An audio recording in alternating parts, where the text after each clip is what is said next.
in racing. It's time to recap it. And who better to do it than Michael and Magic? Two bros/pros who cover the highs and lows of racing around the globe on every one of their shows. Real fans look forward to these guys and their last stunts, cause they know they're not talking out of their royal ascot. What they say makes sense. So ladies and gents, sit back and relax as Blinkers Off presents The Magic Mike Show, where you hear the experts speak. The Magic Mike Show. Tune into the show every week. The Magic Mike Show. You can trust the show is the bomb because it's being brought to you by RacingDudes.com. What's up, everybody? Guess what? When Magic's away, I get to pick the intro, and we're playing the old one, the full version of it. You gotta love it. We got Aaron Halterman here today with me. Aaron, how's it going, man? It's going awesome, man. I told you on the Daily Show, I'm really looking forward to this one. This is a great Haskell, a really good card, and boy, it just has a feel of a big weekend, doesn't it? I mean, we haven't had one in a while, I feel like, maybe since Belmont, but this has the feel of a big weekend. It really, really does. 8 entries for the Haskell. We'll be covering the late pick 5 from Monmouth Park races 10 through 14 on today's show. And the Haskell smashed right in the middle of that. The 12th race, 8 horses enter in. I don't know who you like in the race. You don't know who I like in the race, but it is just a great field. We've got Mage returning, your Kentucky Derby champion. We've got Arabian Knight on the outside who's going to try and jump up into Stakes Company and take care of business here in the Grade 1 Haskell. Mandela ships one out, and Go Rocket Ride, who will be in the race, draws the rail there. Mandela's only shipped once before, 2000. Dixie Union won the race, so keep that in mind as well. And then there's Extra Neho as well for Asmussen, who was probably the most impressive horse at Saratoga this time last year as a 2-year-old. Didn't get to see a couple of these in that Triple Crown chase, actually 3 of the 4, but really shapes up a phenomenal race, and the pace is going to be very interesting as well. Yeah, we've kept saying it all year, during the Triple Crown. It's like, boy, I wish some of these horses would have made it or hadn't got hurt or this or that. Well, here we are, right? They're here. Some of them, at least, are here. And so now we're going to see how some of these quote-unquote new shooters line up against the ones that have been running in the Triple Crown races. You got the super intriguing Mage. Is he the Derby horse? Is he Florida Derby Preakness Mage? Who is he? Well, this is going to be the first big step in really finding out. So, and look, I think, number 1 3-year-old in the country is squarely on the line in this race. If Mage wins, there's no doubt he's number 1 as we head into, Travers season, basically. And some of these other horses could be the same as well. So this is freaking awesome. I think this is the best 3-year-old race we've had, to be completely honest. It's very intriguing. I don't know if I'm going to go as far as saying best. It's a wildly intriguing race.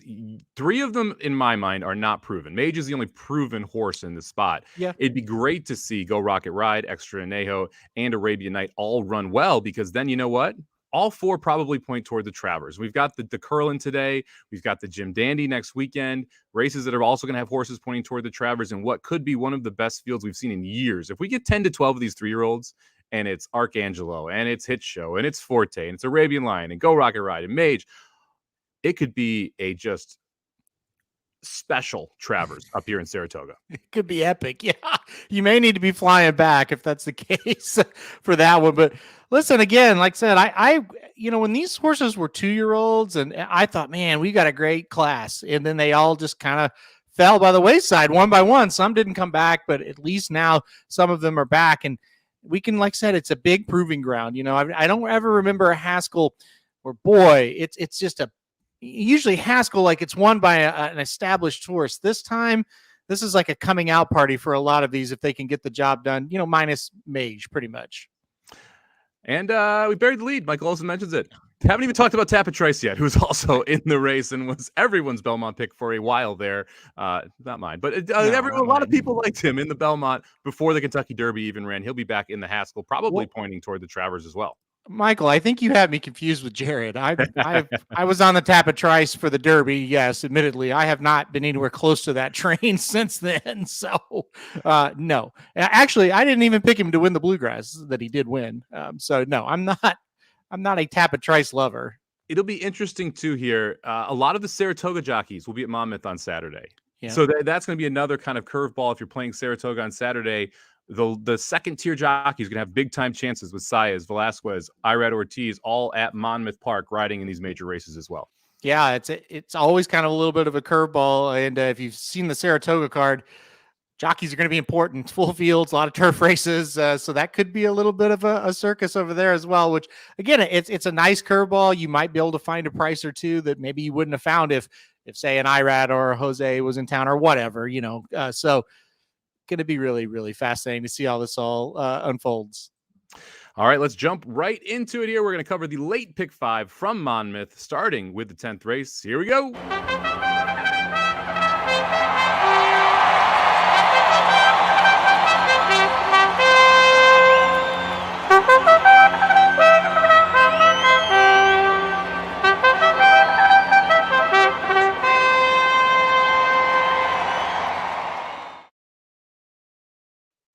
5 kicks off with the Molly Pletcher going a mile and a 16th over the Monmouth Park dirt course here. 2 turns for the fillies.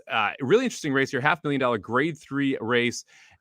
You kind of start out with looking at things, search results. Chad Brown brings 2 in here, the 3 horse Distinctly Possible and the 4 search results. Search results, your morning line favorite, 8-5 in this spot. Rosario picking up the mount since Pratt will be at Saratoga.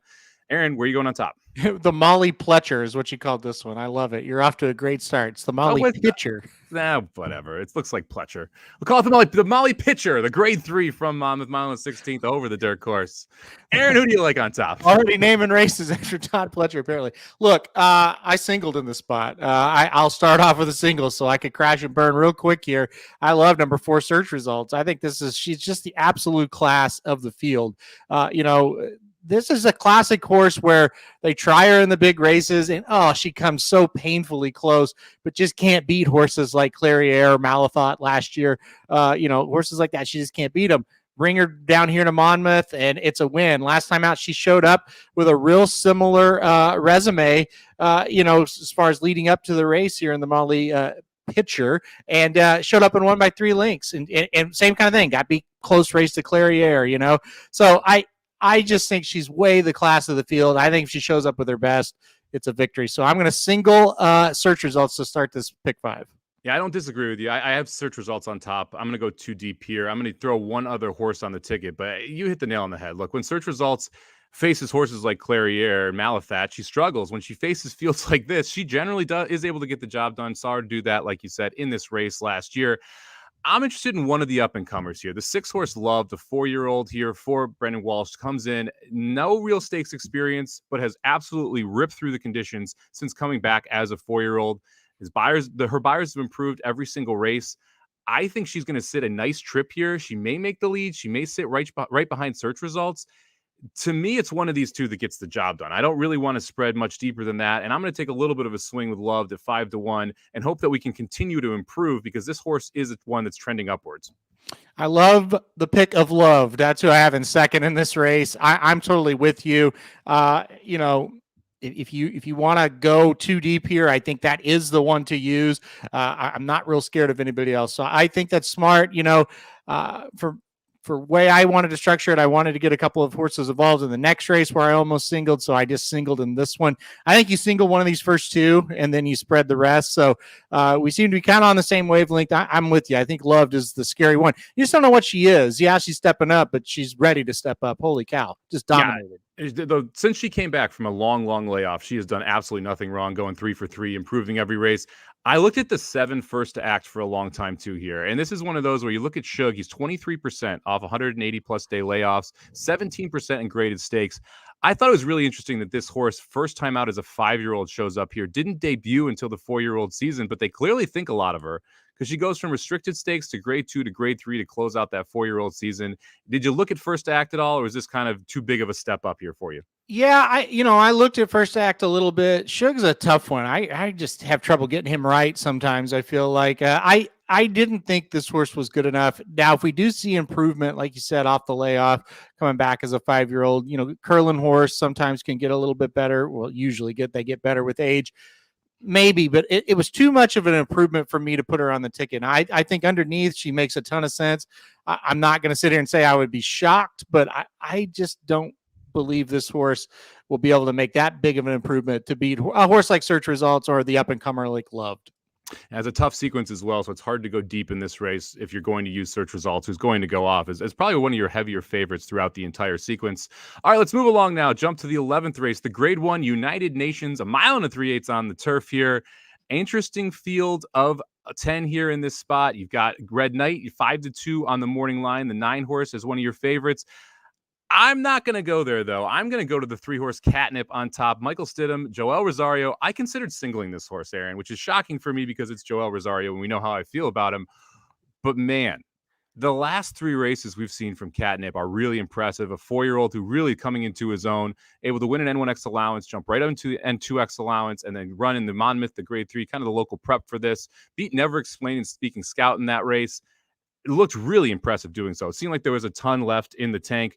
What do you, are you going with the 3 on top? You headed somewhere else in this spot? I didn't put the 3 on top, but I did use the horse. I'm only going to use 2 in this one, and Catnip is one of them. And I think the horse could get loose, and I think that's going to be the big thing on this turf course. If you get loose, you might take him a long way. So I did use the 3. The horse actually is I need to do this and get us to the next race there. See, magic, we're missing him.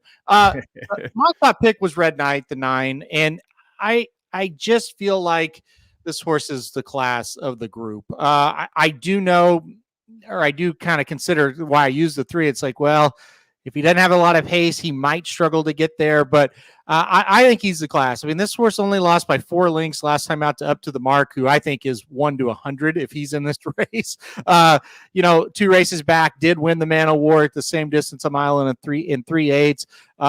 Just when he gets beat, usually it's good horses that are beating him. This is, I mean, I know it's a Grade 1, but he definitely feels like a class dropper in this spot. So I put the 9 on top. I almost singled the 9, but again, he's a little bit, he comes from way out of it. At 3 could sneak away from him. So I went 3-9 here.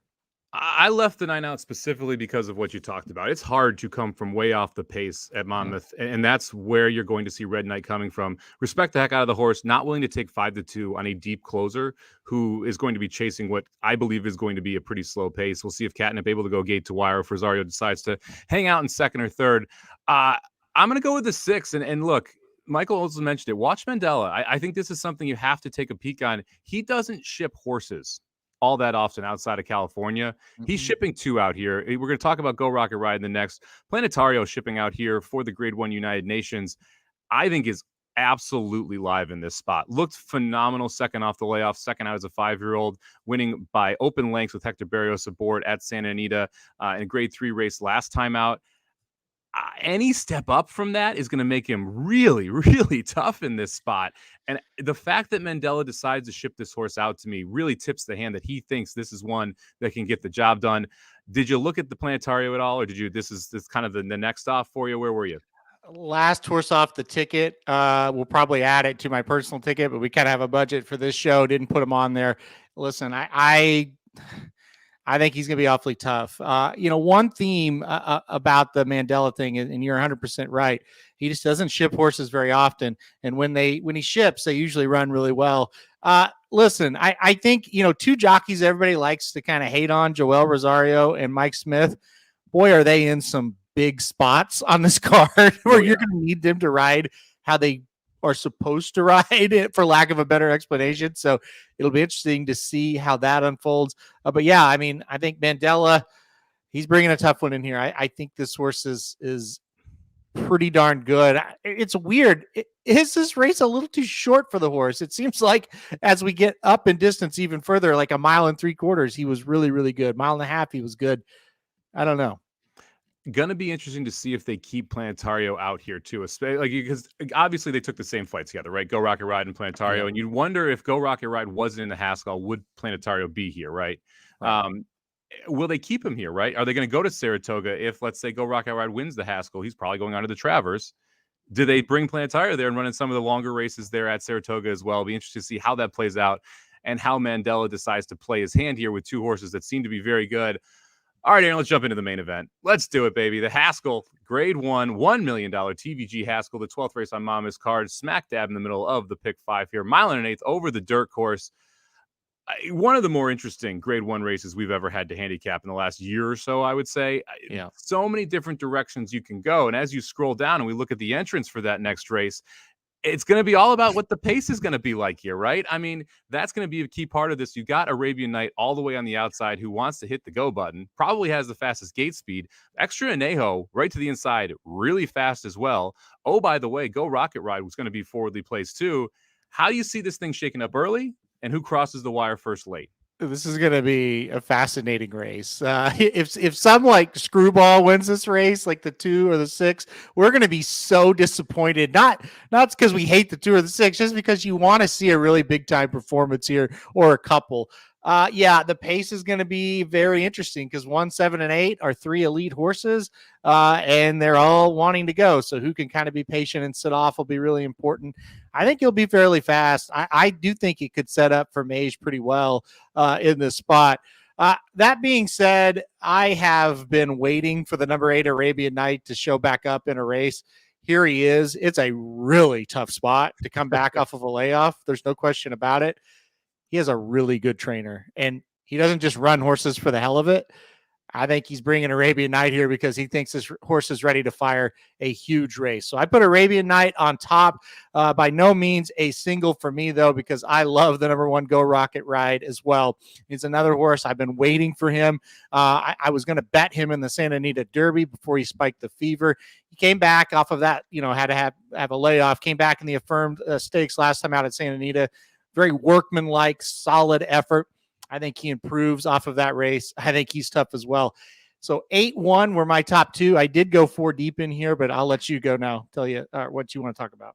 Look, I can't get off the Mage train here. I think it sets up so perfectly for Mage again in this spot. And we talked about it at the start. There's one proven horse in here. It's Mage. He's the one who was able to win the Kentucky Derby. And it ran second to Forte. And I think people kind of forget how good Forte is. Even after the Belmont, which I thought was a very good effort from Forte to end up in second there. Probably your best 3-year-old right now still. People kind of forget that. Like, this is so if you're going to look back and you're going to say, okay, who in this race has danced the dances? It's Mage. And Mage has the big win. Mage has a nice Florida Derby running second there. Now we're coming back. The one concern, is this the goal or was the Travers the goal? I don't think you're running in here if you're not fully keyed up. So I think you're going to see a Mage set up and ready to go, and then the pace. And to me, that's really where it is. The 7 and the 8, I think, are going to go gangbusters. I don't see how, if you're Gaffleon and Atchison, you're letting the 8 get loose. And I think if the 7 and the 8 go crazy early, it sets up for someone to come from behind and make a big move late. And to me, that horse is Mage. We know that he can. When he's had pace to chase, he's run very, very well. You look at that Preakness, I would have loved to see a better effort, but were we really that shocked that it wasn't that great of an effort? I mean, you're coming off 2 weeks off the Derby where the horse runs a career best. It's a smaller horse, and then you have absolutely no pace to chase in the race. I'm not going to hold that Preakness against him. I think he comes back here fresh and is able to run a huge race. So I'll put the 4 Mage on top. And the other must-use for me is the 1 Go Rocket Ride. Because you mentioned, like, who's going to get the trip? Go Rocket Ride is going to get the trip. And that workman-like effort at Santa Anita last time is the perfect cookie cutter type race you want here to sit right behind the 7 and the 8 and then get first run on the 2 of them and say, okay, Mage, come and get me. And that's kind of how I see this race playing out, is that you're going to see the 7 and the 8 go. You're going to see the 1 sit right behind in the pocket, and the 1 will get first run. The 1, I think Go Rocket Ride makes the lead, and it's whether or not Mage can run down Go Rocket Ride late. I couldn't agree more with either thing you said. This Go Rocket Ride, you said it, set the perfect pocket trip the last time. Now, listen, he beat much easier competition. However, he did it very easily. He's just going to sit behind 7 and 8. He's going to hope that they kind of come back to him just a bit. Going to make that move at the top of the stretch and see what happens. And Mage is going to be trying to do his slingshot around that turn like he does. And, that's what sets up something really, really fascinating because, what if the 7 stumbles? What if the 8 stumbles? Then all of a sudden it could be loose on the lead. If they both go out like you think, then we've got a real horse race. It kind of gives you chills just thinking about it. So I'm with you on the 1. Listen, with Mage, and I put Mage on the ticket. He's the 3rd horse I put on. I went 4 deep here. With Mage, everything you said is correct. I guess my only thing is, what does he really want to do, right? We've seen him set the pace. We've seen him stalk. We've seen him come from way out of it. We've seen him stalk again. I don't really know where he'll be. I know one thing's for sure. He's not going to be contesting the pace if the 7 or 8 are out there flying. So how far is he behind Go Rocket Ride? Is he right there with him? I'm not really sure where he'll be.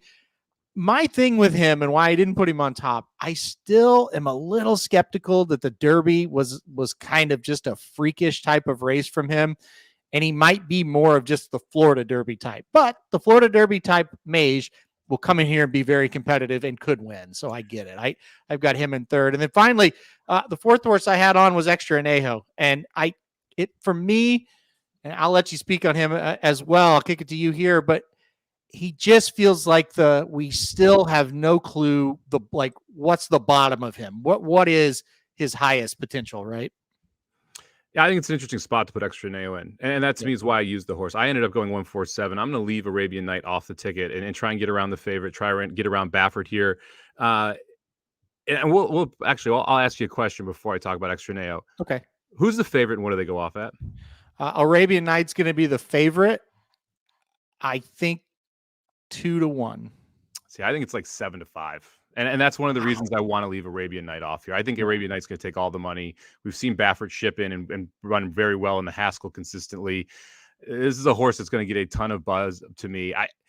An Extra Neo, I think, Mike, someone brought up, Chris brings up the point here. Really confident spot here from Asmussen to put Extra Neo in here. And it's the other part about why shipping Go Rocket Ride out here matters so much. We kind of knew who was in this field. You knew that Mage was planning on being here. You knew Tapit Trice was planning on being here. You knew that Arabian Night was going to be here. And yet still you have Extra Neo and Go Rocket Ride who decided to show up and face off in this Haskell for trainers that don't overly aggressively place their horses all that often. Mandela rarely ships, and Atchison's not an idiot trainer who's like, hey, I'm just going to take shots, Yeah. I think Extra Neo, because he's inside of Arabian Night, is probably going to go a little bit, and then it's going to be whether or not Velasquez wants to make it crazy. If Velasquez makes it crazy, they both don't finish. Mm-hmm. If Velasquez sits behind him, I think Extra Neo could take this field gate to wire. Mm-hmm. And so to me, it's whichever one gets the lead could go gate to wire. I think it's so much more likely Extra Neo ends up getting the lead and Arabian Night backs off than vice versa. And I think that's why I like Extra Neo more than Arabian Night in this spot. Yeah, I think all your points are valid there, especially the shipping part of it with Mandela. Mandela certainly knew Arabian Night was going, right? And for him to say, yeah, we'll go take a shot up there. Yeah, that's a guy that's pretty conservative usually. Yeah, your Extra Nejo thought is interesting. And with a horse like Arabian Night, as good as I think he is, it's been a long time. And, what if he kind of breaks a little flat-footed? I wouldn't be shocked if he kind of needs to knock the rust off just a bit. Also wouldn't be shocked if he caught a flyer and just took him gate to wire, but it could be the opposite too. So the Extra Nejo thing, people are bringing up, he could have been in the Curlin. I think when you have a horse like Extra Nejo, you don't even think about the Curlin really. So I don't blame him there, but the Jim Dandy, I think would have been a spot where he's loose and maybe an easier spot, but they went right here. And I think it's because look, we got a really good horse. It's a grade 1 race. Let's go after it. And that's enough for me to say, okay, I'm going to put him on this ticket because they think he's doing exceptionally well. They being the Asmussen crew, those guys don't miss very often, right? They've won all those races for a reason, Asmussen and his assistants. So I'm all about the 7 in the spot as well. I've got to put that's why I had to go 4 deep. It's like, gosh, you can see all the angles with 1, 4, 7, and 8 here. Yeah, we haven't even talked about the 5 Tapit Trice, so let's jump into the 5 Tapit Trice. By the way, just kind of fun fact, Aaron, $3 million plus horses in the Haskell. Wow. The 7 Extra Neo, 1.35 million. The 5 or 8 horse Arabian Night, 2.3 million in sales, and the 5 Tapit Trice, 1.3 million. I can't remember a 3-year-old race like the Haskell Travers with that many $1 million horses that are sitting in it. So really interesting to see how that has played out and how the investments have actually paid off in a lot of these cases with some of these horses.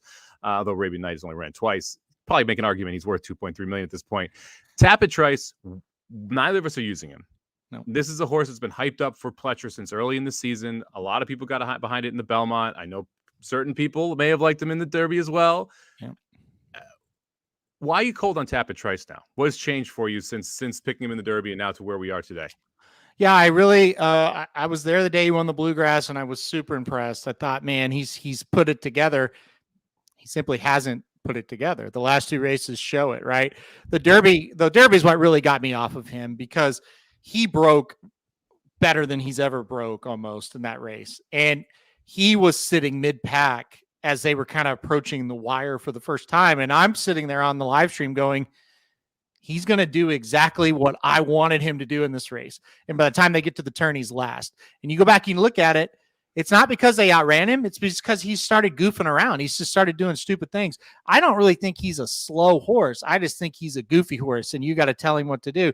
You look at the Belmont. There's no excuse. If he was a really good horse, he would have won the Belmont, and he couldn't. So, I think back to Mo Donegal after exiting last year's Derby. You go back and you watch his replay, and it's like he ran exceptionally better than Tapit Trice when you go back and watch his replay. So that, last year in the Belmont, I was all over Mo Donegal because I thought this is a horse that he has it together mentally. Things just didn't go his way in the Derby. You look at Tapit Trice, I just couldn't see that. So I couldn't get behind him at all in the Belmont. Look, this race, it does set up, but I mean, in what world is he going to outkick? Let's say 7 and 8 go out, all right, and they burn each other out. Okay, maybe he can catch them. In what world is he going to outkick Go Rocket Ride and Mage? I haven't seen a race where he can do it. Even the race in the Bluegrass that he won, I haven't seen the turn of foot that could do it. So I think for him to win, all of those 4 horses we talked about are going to have to really get into a duel, or a couple of them just aren't going to fire. The last thing you said there, I think, is the key, the turn of foot to do it. He's a grinder. He just is. Like and when we talked about the Derby and you watch that replay back and Mage beating him to every single hole, he's just not nearly as athletic as Mage is at this point. And I still think he could develop into a very, very good horse down the line. I still would say he's a horse you want to look for in the Breeders' Cup Classic if he can take steps forward. But I still have not seen him take those steps forward. And I think we all thought he could after that Bluegrass effort. Saez had to really work to keep him close to that pace. I'm not sure he's going to be anywhere near this pace. If they go 46 or 47, which I think is very, very likely, but he's 12 lengths off, 13 lengths off. Like, is that going to be the way to win at Monmouth? That's a tough way to win the Haskell, a track that generally favors speed horses. I'm not out on Tapit Trice. I'm just still not in on Tapit Trice. And that's kind of where it's like, you need to show me something if you want me to be able to really jump in. And you mentioned the Belmont. He had every right to run down Arcangelo there, right? I know Arcangelo got a great trip, was able to skim the rail, but he didn't even get by Forte. And that to me was the damning fact in that race. And you watch Forte's race. Forte wasn't even close to being his normal self. He was not ready to run in that race. They forced him into it, which I think it was more of the owner than the trainer. But, I'm not blaming Pletcher for that. But Pletcher got him as good as he could get him. You watch Forte on the turn. He looked done. And then all of a sudden, he's able to re-rally and beat Tapit Trice. I mean, look, if he wins this race and you use him, pat you on the back, you're alive, good job. He's not for me. And he's not going to be for me until he shows he can do something other than what he's done. And I think the most disappointing part for me, he really ran a race in the Bluegrass, mentally, I'm saying, that gave hope, because I do think the talent is there. I don't think it's a question of talent, but he has done the opposite of what he did in the Bluegrass the last 2 races. So I'm not on him again until he shows me he can kind of run a Bluegrass type of race from a style standpoint. Got one more horse in here to talk about, the 3-horse Salute the Stars. Brad Cox in a 3-year-old race. Generally, that is a pretty good thing. But right now, he's the longest price of any of the horses sub 10-1. Joel Rosario picks up the mount for Salute the Stars. Nice win over Kings Barnes last time, a horse a lot of people were high on. For me, this is just too big a step up. I mean, he is Mid-American Derby. He's not Haskell in my mind. And that's why I didn't even really consider him in this spot. And to show you how much I dislike Tapit Trice, I thought about the 3 before the 5 even. So, but I'm with you on that. And honestly, I've kind of thrown speed figures completely out the window at this point, because visually you watch some races and you're like, that really wasn't a good race. And I felt like Salute the Stars ran a good race, but that wasn't like a superstar type of race, right? He barely beat Kings Barnes. Kings Barnes didn't really fire. But his number comes back similar to a lot of these. And it's like, no, I don't really think that I think that's a faulty number. And I think we're seeing more and more faulty numbers. I wouldn't be absolutely shocked, because it's Brad Cox and it just kind of seems to do this every once in a while, wins a race and kind of surprises everybody. He would be a surprise to me. I like Christopher's comment here, though. Yeah, underneath at a decent price, can he get up maybe second, maybe third? Yeah, I think it's possible, especially if we do get a lot of horses coming back off of the pace. But I couldn't get there. As far as, we're putting together a pick 5 ticket. I don't feel strongly enough that he can win. Yeah, to me, it's such a big step up, and it does feel a very turfy breeding. I mean, it's Candy Rat of a Malibu Moon Mare, and they started the first 2 on the turf here. The third one was supposed to be on the turf, ends up getting rained off, goes to the dirt, wins that race, then jumps into the local prep for this. It just seems like a big ask to be able to get the job done here, and just a kind of a lesser version of some of the other horses in here. Really interesting, Haskell. I'm excited for this race on Saturday. Going to be a phenomenal one there. Last question for you. Okay. Mage runs second by a neck to Go Rocket Ride. Who does Castellano ride in the Travers? Because he's got his choice between Arcangelo and Mage, it looks like. I would probably pick Arcangelo.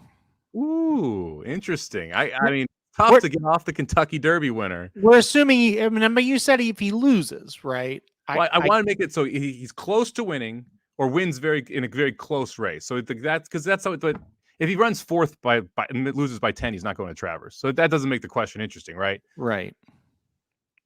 I think he jumps off of him. I really do. Yeah. Interesting. Yeah, I think you stay with Mage. I think you stick with him versus going to Arcangelo. But it'll be a big time decision there as Arcangelo coming out of the Belmont win, training up to the Travers. Looked really good, by the way, in training. And you know who was on site to watch the workout? I do not. Castellano. He was standing right next to the trainer, Antonucci, just so that he could see it. Going to be really interesting to see which way he goes there, if that is a decision. Let's move ahead now to the 4th leg of the pick 5. We're out of the stakes company, but we still got a couple interesting races here. $57,000 N1X allowance going a mile on the turf course. The penultimate leg, as Magic would say, of this late pick 5 here at Monmouth. By the way, were you surprised there's only one pick 5 on this card? I did not realize there's only one pick 5. Are you kidding me? No, 1 pick 5, 3 pick 4s. That was what DRF had listed this morning when I downloaded the PPs. No, it says there's a pick 5 in race 1. But I did not have it in mind. Is there one now listed there? There is one listed on the one I'm looking at. And there's one listed in race 5. Yeah. Unbelievable. Well, thanks for adding those late, DRF. All right. Well, anyway, the last of the pick 5s, then the last of 3 on the card. There are also, I think it's 3 pick 4s or 4 pick 4s as well. Mm-hmm. This is another interesting race. You got a decent sized field, got quite a few horses that you can turn to if you'd like to. For me, I kind of landed on the 7 Cecile here, coming out of a stakes race, coming in from Belmont. Lindsay Schultz, not a well-known trainer, only 67 starts this year. But when she and Castillo get together, they're 30% at Monmouth, 35% across the country. And look, Laguerre tax implications, those are the best horses that anyone's faced in this race. So I feel like you have a class edge on the 7 Cecile here as well. I use Cecile. I think that's a really good pick. I definitely think this is a horse that, like I said, it's getting a big class drop. That was a tough race last time out. Got beat by horses that are going to be running in Friday's Lake George, so nothing to be too ashamed about. I like the 7 as well. I liked the 5 White Lilacs a little bit as well. I know the last 2 races have been in claiming company, but now we're coming first off the claim for Pino. Paco Lopez, who is the man at Monmouth Park, gets aboard, is aboard once again, I should say, for the 3rd straight race. So riding through the claim. I think this is a pretty nice horse that I think is going to come up and fire a big one here with Paco. So I used the 5, 7 as well. Then I thought the 9 made a ton of sense as well. Another one coming over from Belmont. Got beat by Sweet Lou's, got aces by only a length and a half. I think that's a nice horse. So I thought the 9 made sense as well. So those were kind of my top 3. Yeah, I went just 7-9 here. Look, the 9 horse, Clement's shipping in. You get Rosario up, who's usually one of his go-to guys here, and going to be one of the best jockeys you're going to see a lot of these races. It's a 4-year-old by Frank Hill, sold for $400,000. Feels like needs to take that next step forward, but like you said, Sweet Lou's got aces. Pretty good horse through that New York circuit, especially at that mile distance. So I think this is a good spot for Fortunio to be able to step up and try and get the win. I didn't like that 5 at all. I'm surprised you went to White Lilacs. I agree on the Paco front. But man, Pino with this horse when he had him when he was a 3-year-old did not do much there. I looked the 4 Ruta for a long time. Did you consider the 4 at all? Yeah, I thought about the 4 for a long time as well. Went back and forth on that one a bit, and just end of the day, I couldn't quite put on the ticket, but I wouldn't talk anybody off the 4. I like that one. I got a crazy one for you. Let's do it. My last one on the ticket. What about the 6? Did you look at the 6 at all? I have the 6 and 4th. Okay. This was the last horse on the ticket. I added the 6 coming out of 2 sprints. Now we're going to a route. We have a route pedigree. And Johnny Velasquez picks up the mount. I think this horse might pop out of the gate pretty quick and try to take this field gate to wire. You look at the race 4 back, and I know I'm going back a ways, tried to do that at Gulfstream Park with Saez aboard. You know, we've had a couple of maybe non-aggressive types on him, and now we've got a pretty aggressive rider in Velasquez. So I added the 6 as the 4th horse on the ticket. I think the 6 has a good shot at wiring this field. If Velasquez was able to do what he does with a lot of the speed horses. I love how Saez and Velasquez ride speed horses because they don't ask for that much, but they get up to the lead comfortably, right? So you don't see them really shaking the reins and then pulling back on the horse. They're able to go 23-3, but a comfortable 23-3 and able to get to the lead. To me, the big question here is, what does worst behavior do? Service bringing this one in out of 2 back-to-back dirt sprints, has enough speed to go push anyone in this race if he wants to, but his turf efforts, he's not done that. And so the question really is, does worst behavior go forward and try and set the pace here, or are we going to let someone like the 6 Insatiable do it? And if the 6 does, I think Velasquez could wire this field. That's why I did have interest in him, but didn't end up making the ticket because I only went too deep here. Yeah, I just think this horse is interesting. Another one the people or at least Michael's talking about, the 2 getting Saez for Breen. Yeah, I mean, I thought about this one as well. I just couldn't quite get there with the 2. Did you think about the 2 at all? Yeah, the 2 is a consideration for me. Yeah. The 1 I think is a little bit interesting as well. Gaffleone, second time out as a 4-year-old, adding blinkers. But Breen with blinkers, only 5%, 1 for 21 over the last 5 years when he adds them. So to me, that's not a huge thing. And the horse was 60-1 2 back, 30-1 last time. Not really interested in trying to take a shot with him. I do think Boston Princess, look, the best races just have come against a lot worse, right? I mean, we're talking about allowance or optional stakes races at Gulfstream outside of the championship meet. Like, to me, this is a pretty big step up here, but adding Saez is definitely a plus. Yeah, no doubt about it. So we'll see if he can kind of turn the, well, I wouldn't say turn the form around, but just jump up in class here and get it done. I like that Breen takes over. I think that's good. So yeah, we'll see what happens. Let's move on to the final leg of the late pick 5 here at Monmouth Park. Race number 14, maiden special weight, $57,000, going a mile and 70 yards over the main track. Your favorite, the 1 horse Phelpsy, 5-2. Does he swim into the winner's circle this week? I love it. See, we're not missing magic. We just had to, had to get a couple of races under our belts here. We can probably fire him now. I like the 1. We're not firing him. Just kidding. I like the 1. I think the 1 makes a ton of sense here.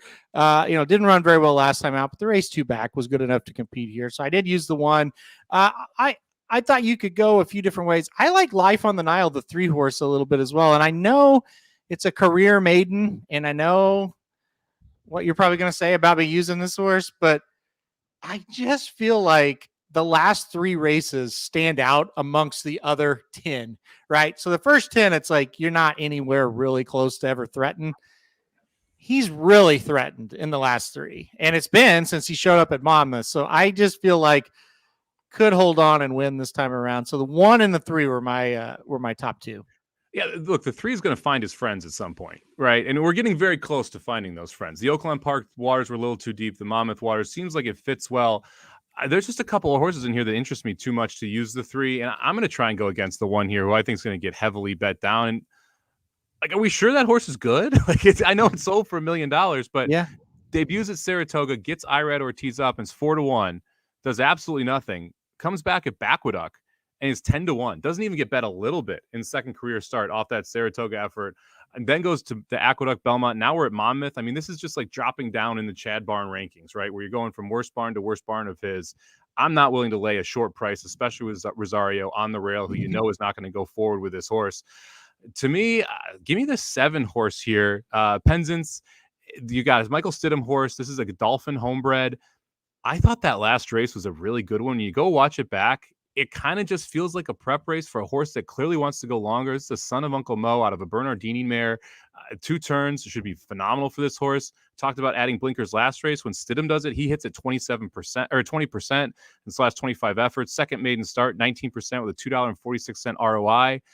I think you're going to see a very nice race out of the 7 here. So I'm going to put the 7 on top. And then I'm going to go to the horse, the other Chad Brown here, leading contender. The 5 is my second pick. 9-2 on the morning line. It's a 4-year-old son of Gunrunner. The horse ran at 3, and then they gelded it. And now we're coming back here. It's Gunrunner on the top, Bodemeister on the bottom. Another horse that I feel like wants that extra distance. And did you see what made in that race that was? I did. The Expressman race, yes. The Expressman and Unlimited Potential there. Really interesting race that they came out of. That was one that I think it got like a 98 buy or something crazy like that. Now we're going to see him for the first time since then. Get 9-2, a nice price. Castellano picks up the mount. So I went 7-5 on top here. Did you use anyone else? I went, let's see, who have I not talked about? I haven't talked about the 4, right? Yeah, that's a horse that beat the 7 last time out. So I used the 4 instead of the 7. I was going to use one or the other. I did use the 4. I think the 4 could be loose on the lead. So I went 1, 3, 4. And then my weird one is the 8. I thought this horse was pretty interesting. Tried the turf last time out. Did not run very well at all. Now we're in the dirt. I have a lot of respect for Delgado. He wins at these tracks like Monmouth and like Gulfstream. So I thought, you know what, at 12-1, this horse may jump up and run a little bit better today. I need some spice in this last one. So I used the 8 for kind of the odd horse that may jump up and run very, very well. So I was 7-5-4. Those are the 3 I used in the ticket. The 8 was my last horse off. And you mentioned Delgado. We talked about the 7 and how that clearly felt like a setup for a 2-turn race. That turf effort was a setup for a dirt effort. That was just to get the horse experience. It went off at 32-1. Did you notice the turf to dirt numbers? 37% for Jorge Delgado. Mm-hmm. He likes to debut horses on the turf and then run them back second time out on the dirt. That's what we're seeing here. It's a move that he had success with. And you got to feel like you just didn't see the best from this horse the first time. You're going to get every bit of that 12-1 price, maybe even bigger on race day. So I would definitely not talk you off of the 8 at all, because this is just, to me, one of those really interesting horses that could pop at a price. Yep. I just feel like it's just one of those things where I'm like, you know what? If I'm alive here and Delgado beats me on a horse where it's like, yeah, you could make a case that he's going to run a lot better, I'll be super mad. So I like the 7 is a horse I almost put on because it's like, you know what? If I'm using the 4, let's try to get some spice. Let's try to get the 8 in. So we'll see what happens. Should be a fun late pick 5 there from Monmouth. Let's run through the tickets here before we take off. Aaron, since you're the guest, you can go first here, man. All right. Well, I'm going to single search results in the first leg. So I'm going to go 4 with 3-9 with 1-4-7-8 with 2-6-7-9 with 1-3-4-8. It'll be a $64 ticket. I'm going to spend a little bit less, go $54, but I don't have any big bombs in here. So this is one of those tickets where I didn't want to go crazy with the price. So I'll start out with the 4-6 with 3-6 with 1-4-7 with 7-9 with 4-5-7 to close it out. $54. Should be a very, very fun Haskell day and a fun late pick 5 sequence. Aaron, I know you're doing a show a little bit later, dudes who bet here, covering the late pick 5 from Saratoga. Yeah, at 5 o'clock Central Time, Papa Dude and I will be doing the late pick 5 at Saratoga. We do it a little bit different than the Magic Mike show. We combine our thoughts and put together one group ticket. Group, my dad and I's ticket. And last week, man, it was a heartbreaker. We did pretty well, but ultimately lost. Like happens with a lot of pick 5s. You feel like you did well, you still lost. But yeah, we'll be back at 5. That's going to be cool. And then blinkers off at 7 tonight, 7 Central. So yeah, a lot going on the channel. We've got 2 shows already in. We've got 2 more to go. It's going to be a phenomenal weekend of racing as well. Del Mar opens tomorrow. Join the Dudes After Dark crew for the live Del Mar show tomorrow. We've got phenomenal racing from Monmouth, from Saratoga, from Del Mar on Saturday as well. So it should be a lot of fun. Thank you very much for joining us here for the Magic Mike show. Good luck with all your bets this weekend, and good luck for the Haskell. We'll see you on Monday.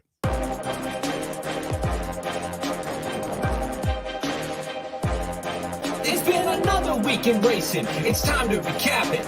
And who better to do it than Michael New Magic? 2 bros/pros who cover the highs and lows of racing around the globe on every one of their shows. Real fans look forward to these guys and their last thoughts, cause they know they're not talking out of their royal ascot. What they say makes sense. So ladies and gents, sit back and relax as Blinkers Off presents The Magic Mike Show, where you hear the experts speak. The Magic Mike Show. Tune into the show every week. The Magic Mike Show. You can trust the show is the bomb because it's being brought to you by RacingDudes.com.